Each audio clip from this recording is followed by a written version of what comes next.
Rutherford Issues with Brian Barrett on FM 101.9 and AM 1450 Murfreesboro, FM 100.5 Smyrna, and streaming at WGNSradio.com.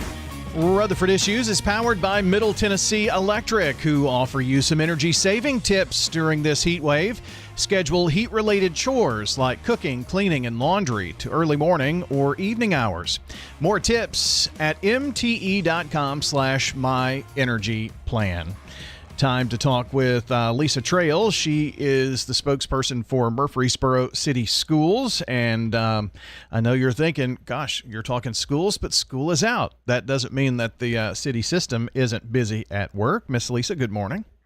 Good morning. You are busy at work, and one of those things we're going to talk about is obviously going on right now, and that's the summer food locations around the city. Yeah, absolutely. And we actually have over 900 students in school right now because our summer school program is still going on as well. So just because it's summer doesn't mean that we have closed, that's for sure. So if you're driving some of those locations, you're going to see that we still have the crossing guards out. There's still buses running. So it's still a pretty active time of year. Yeah. Now, summer school, how long will that go? To the end of the month? It goes to the end of the month. Okay. Yeah. And so you probably have noticed that. I bet it's kind of weird for people to think, oh, I thought school was out, but what's happening? But, now they know. Yeah, when you see the crossing guards and you see the lights flashing, that's real. We still have school going on. So that's our summer school location. So outside of that, the summer food locations are all around the city, and you're working to make sure that these kiddos have something in their bellies at lunchtime. Absolutely. Just because school is out doesn't mean that kids aren't still hungry. And our food locations for the summer is part of a federal program. It's through the USDA. And we have those sites on our website. I think you may have it on your website with WGNS as well. And then we have it on our social media. But it is free regardless of whether you come to Murfreesboro City Schools or not. If you're 18 years and under, the locations are at several of our schools, the ones that actually are having summer school programs, and then several of the apartment complexes as well. We are going to them with our chow bus, and, that's food on wheels.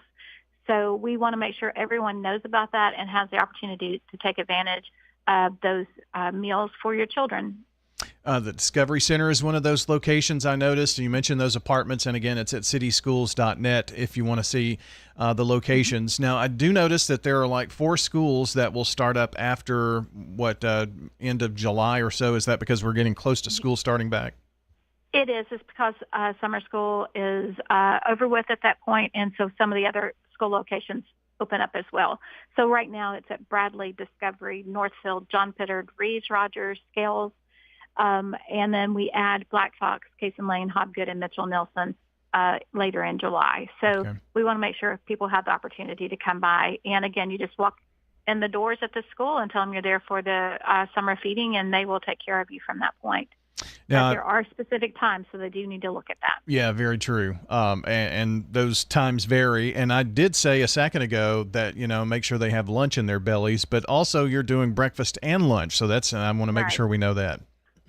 Right, exactly. So breakfast and lunch, our nutrition department is really at work. It really is, when you talk about summer, there's kind of this thought process that we're not doing that much, but there is so many things going on. Our maintenance team, my goodness, they are hard at work, and our yards crew just making sure everything is ready for us to begin the school year again. And if we're not, chances are if we don't have a summer school going on in a particular school, our maintenance team is in that alternate school making sure that everything's ready to go. So a lot of people make sure that the schools are ready for the following year over the summertime.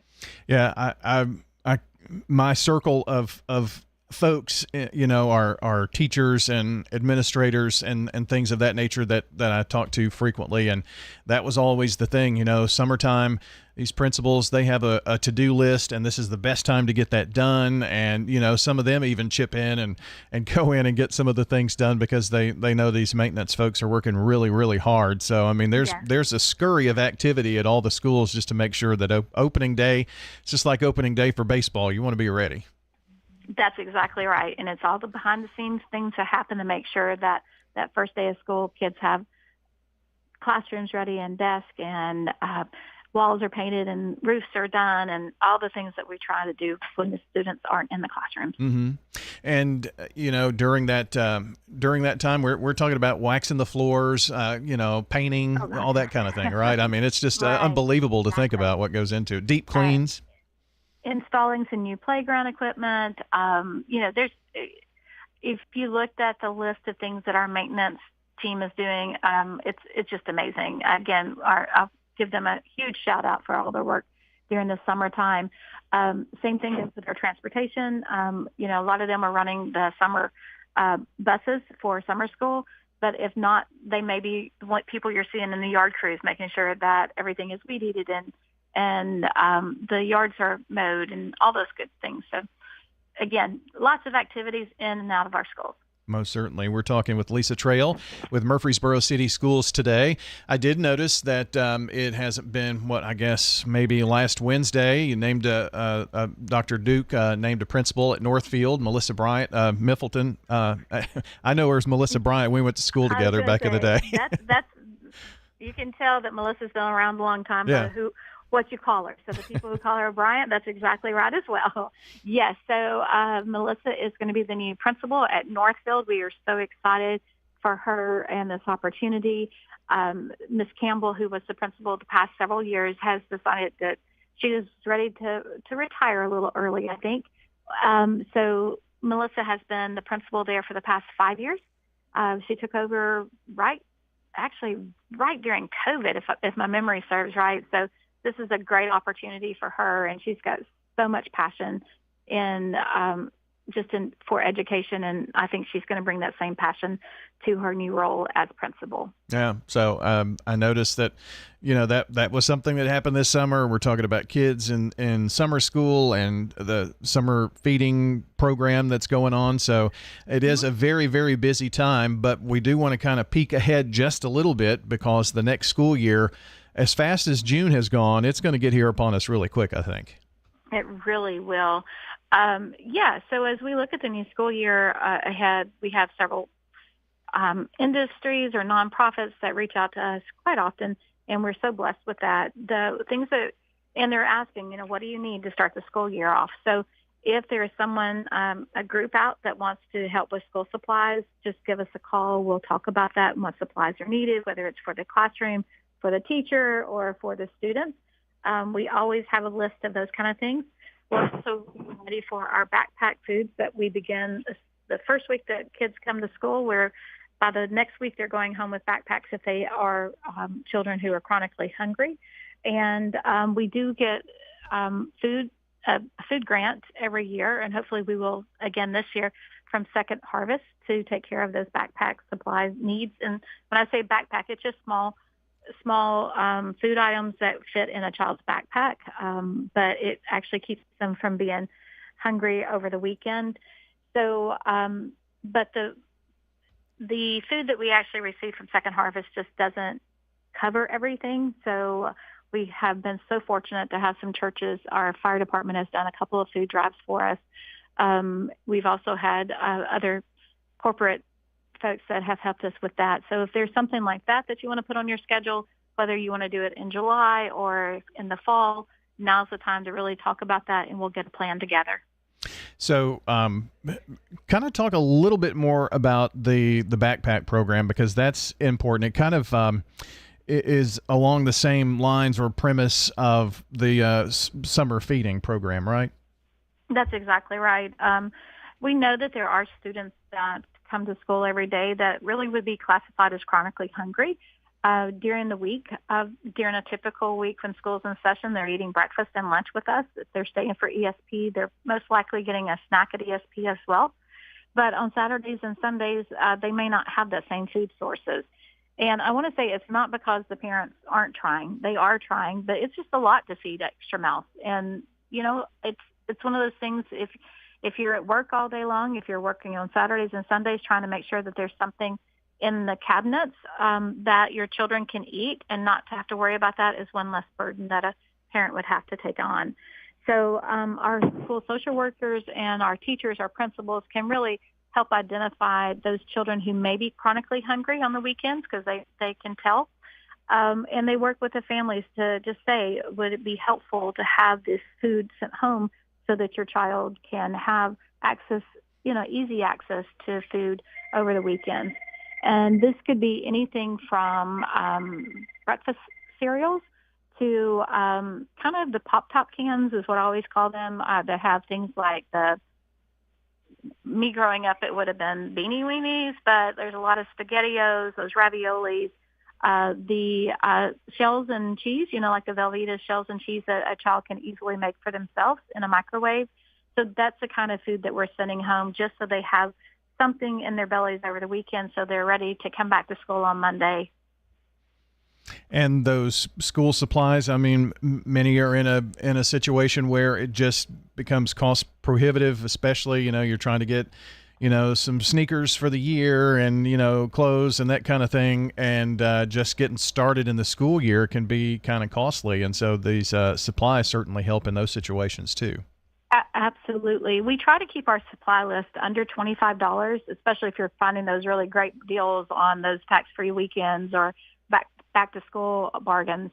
But even if it's $25 and you have 2 or 3 children, plus you're buying them back to school clothes or their sneakers or whatever it is they need, it just helps parents to be able to be prepared and helps children. Every child really deserves to have a new pencil and a new pen and a new pack of crayons to start a school year out right. Yeah. And that's what we're trying to do is get that in those hands.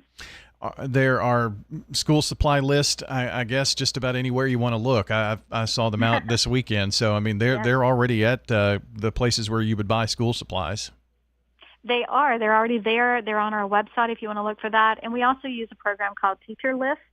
And if you go to that, you can find just about any school, Murfreesboro City Schools as well as Rutherford County Schools, what's on that list for the kids. And again, we try to keep those lists as simple as possible, but it is just sometimes you just need a little help. Sure. And I know that there are also, nonprofits in the area, United Way, they all try to help with the backpacks and, stuff the bus and things like that. And so all of these things help both school systems, city schools obviously included with that. So, every little pack of paper and pencils really goes a long way to help for sure. Absolutely. And United Way, I think their Stuff the Bus kickoff is next week, and that will help Murfreesboro City, Rutherford County, and Cannon counties with back-to-school items. Mm-hmm. So I did pull up the calendar, and it is Wednesday, August the 7th for the first half day, and the first full day is that Thursday, and it gets rocking and rolling 1st of August, so it'll be here. It does. First half day for those that are in 1st through 6th grade, and then our pre-K and our kindergarten will have different beginning days, and we will make sure they know those. Well, very good. Miss Lisa, thank you so much for being with us today. It's always good to catch up, and I hope you're having at least some summer here. Don't work too hard. Absolutely. Thank you, Brian. Thank you. That is Lisa Trail joining us today here on Rutherford Issues, and we appreciate you being a part of the show, and thanks to Lisa for coming on today. Want to remind you that if you missed some of the information on the program, you came in a bit late, you heard us talking about, the summer food locations, and you didn't hear all of that or all the things that we talked about with Lisa. We'll have this up on the podcast very shortly, WGNSradio.com. Just look under podcast and Rutherford Issues, and I'll put links to the city schools website for the summer food locations and things of that nature, and the calendar. That's going to be important to know, right? Coming up. All right, thanks for joining us today here on Rutherford Issues. Back at it again tomorrow. Hello, this is Lenny Farmer with Jennings &